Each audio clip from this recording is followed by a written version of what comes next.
welcome to this episode of the Executive Compensation Podcast. I'm your host, Ryan Harvey, and today we will be talking with Donald Kalfen. Don is a partner at Meridian. He's a leader of Meridian's governance and regulatory team. Don, welcome to the podcast. Thank you. It's good to be here.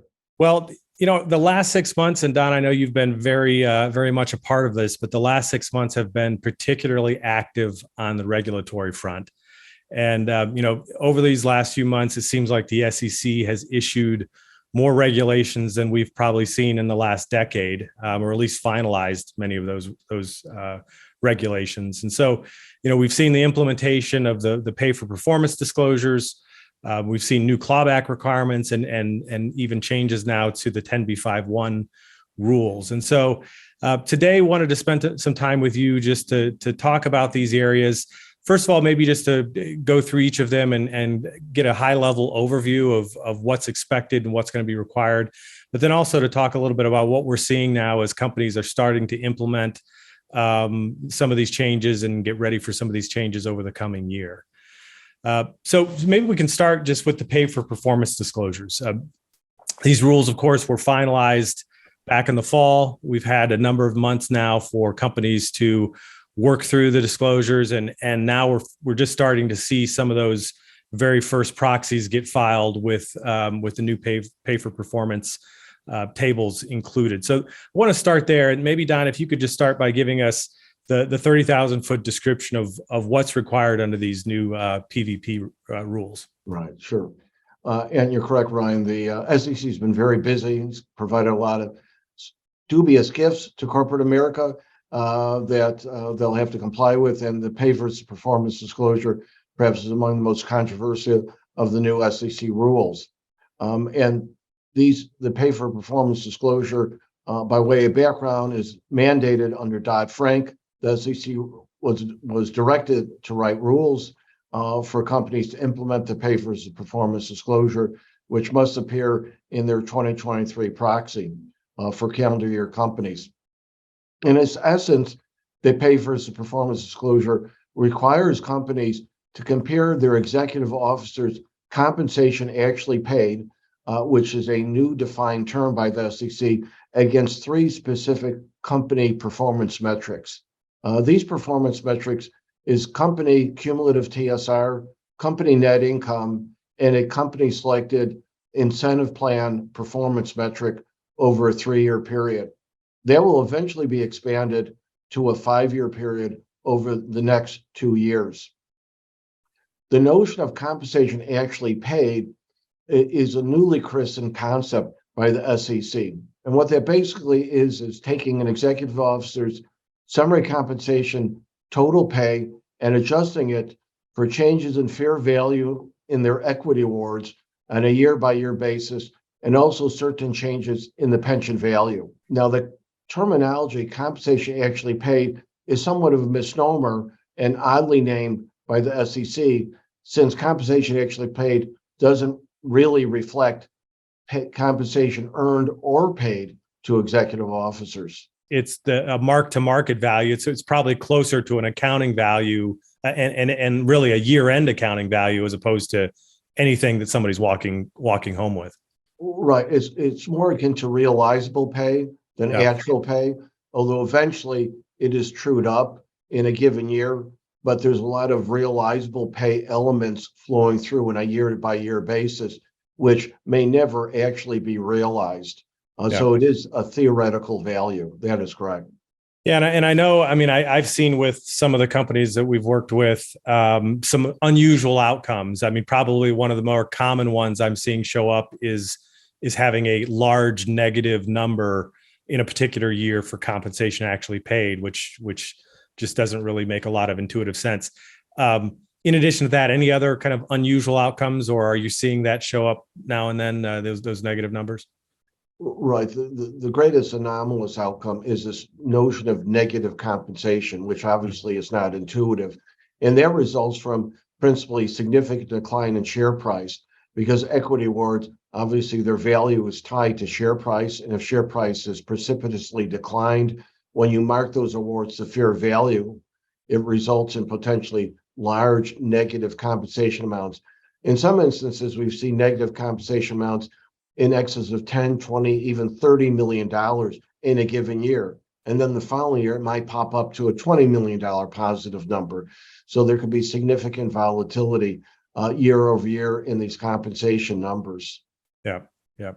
So I wanted to pick your brain a little bit, Don, about what we're seeing now and kind of the early stages of disclosures and also some of the companies that we've worked with. When the rules first came out, there was a lot of discussion as to exactly how to go about putting together the appropriate disclosure, and probably even more discussion around a lot of the footnotes and other kind of pieces that support the table. Are there any particular trends you're seeing that companies are coalescing around, or other best practices that we're seeing in the way these disclosures are put together? Well, certainly the disclosures I've reviewed, both for our clients and for non-clients, there's certainly wide diversity in the nature of these disclosures. But I think the general trend is less is more. That is, companies are looking to draft the pay versus performance disclosure sufficiently enough to comply with the rules, but with minimal volitional disclosures. Of course, there are exceptions, but philosophically, this is where we're at when we advise clients that unless there's some unique circumstances, the approach should be to meet the requirements, nothing more, nothing less. So this translates in several ways. One is the principal disclosure is a pay versus performance table. Mm-hmm. And this table has 3 or 4 required footnotes. And we're recommending that clients only use or only include those required footnotes. We've seen many companies include a dozen separate footnotes with volitional disclosures. This simply is not required and makes disclosure unduly complex. The other area where we're seeing significant uniformity is the description of the relationship between compensation actually paid and each of the performance metrics. The SEC recognized that the tabular disclosure is so complex, it needed an additional disclosure to explain what's in the table. So companies are generally using a graphical disclosure that shows the relationship between compensation actually paid to their CEO and the average to the other NAOs against each performance metric. This generally results in 3 separate graphs being included in the disclosure with minimal narrative. Yep. Yeah. It's interesting as we see some of these disclosures coming out. You've got the actual table itself that is required, per the rules, which maybe takes up a half a page of the proxy, if that. And then you have 3 or 4, sometimes 5 pages of footnotes and graphs and tables to try to explain the table itself. So it's kind of an interesting right. balance there. But I actually want to shift now to spend a little bit of time on a couple of the other SEC developments. Maybe we can shift to the clawback rules. So this is another development that was finalized by the SEC in the late fall. We've been waiting, and now just recently have gotten the exchanges, the NYSE and NASDAQ have come back with their updated listing standards that cover the clawback rules. So I know many companies were waiting for the exchanges to issue those new listing standards before they really got involved in making changes or updates to their clawback policies. But now that that's there, maybe Don, first of all, just what are some of the things that companies are going to need to do to comply with the clawback rules, and what is the time frame that we should be thinking about to accomplish that over the coming months? Well, certainly the time frame is now accelerated because of the NASDAQ and NYSE proposal of change to the listing standards. These listing standard changes now have to be approved by the SEC. The SEC is under no legal deadline by which to approve these changes, but we anticipate it will occur this year. In any event, the proposed changes should become effective by the end of this year, and that would require companies to comply probably no later than January of 2024. What's important is we know what's required in the mandatory clawback policies that companies must adopt. The listing standard changes proposed by both NASDAQ and NYSE mirrors almost identically the SEC final rule on the mandatory clawback. So everyone knows what's required. So the issue is, do companies wait until the SEC approves the proposed changes and knows what the effective date is, or do they start today to look at what they have in place? And there's really no reason to delay evaluating current clawback policies. Almost every single clawback policy will have to be revised. Virtually none that I've seen comply with the requirements of Dodd-Frank.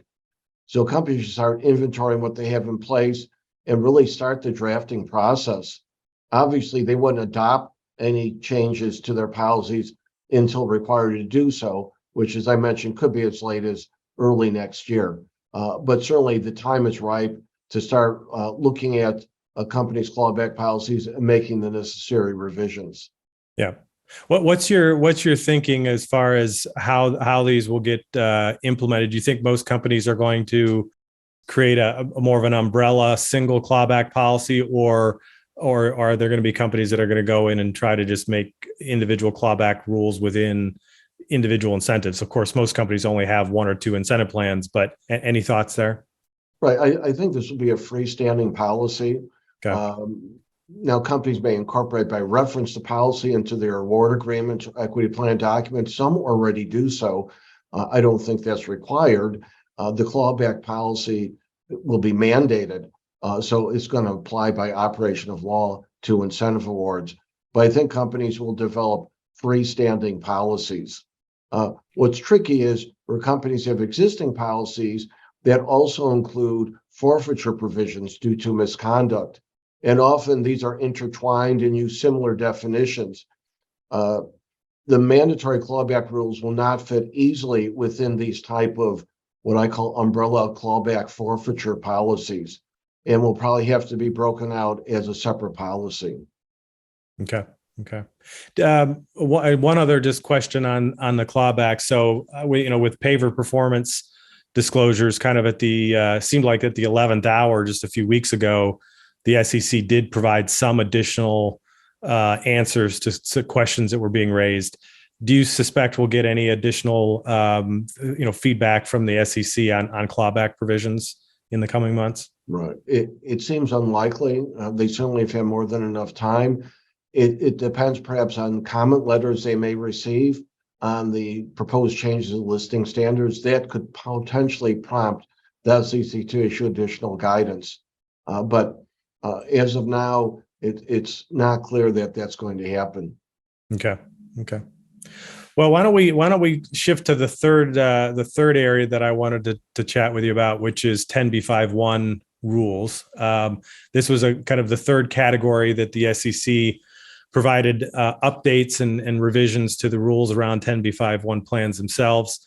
So wanted to kind of have you give us a little bit of an overview of what those changes are. Interestingly, some companies, executives and board members use 10b5-1 plans heavily in how they trade and sell shares. And I know other companies don't use them at all. There's aspects of the new rules which directly impact how you administer and disclose 10b5-1 plan actions, but there's also a few elements within the rules that actually apply even to companies, potentially even to companies that aren't using 10b5-1 plans. So want to touch on both of those, but maybe first of all, just talk a little bit about what, at a high level, what are those new requirements for 10b5-1 plans? Right. And just by way of background, the SEC implemented these rules in response to perceived abuses of 10b5-1 plans.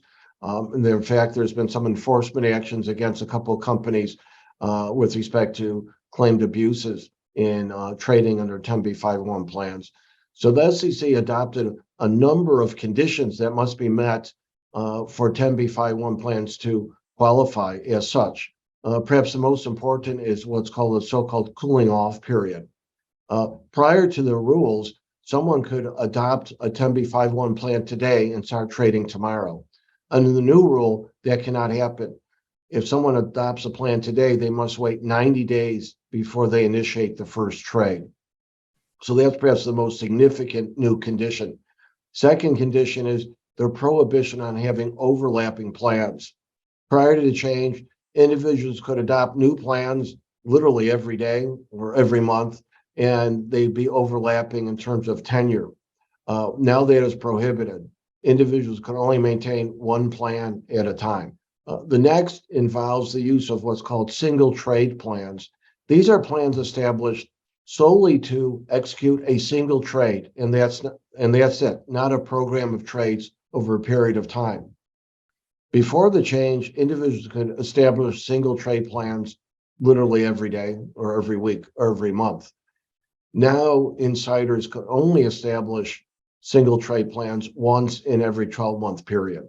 And the last item is the requirement that insiders certify that when they establish a 10b5-1 plan is without any knowledge of material non-public information.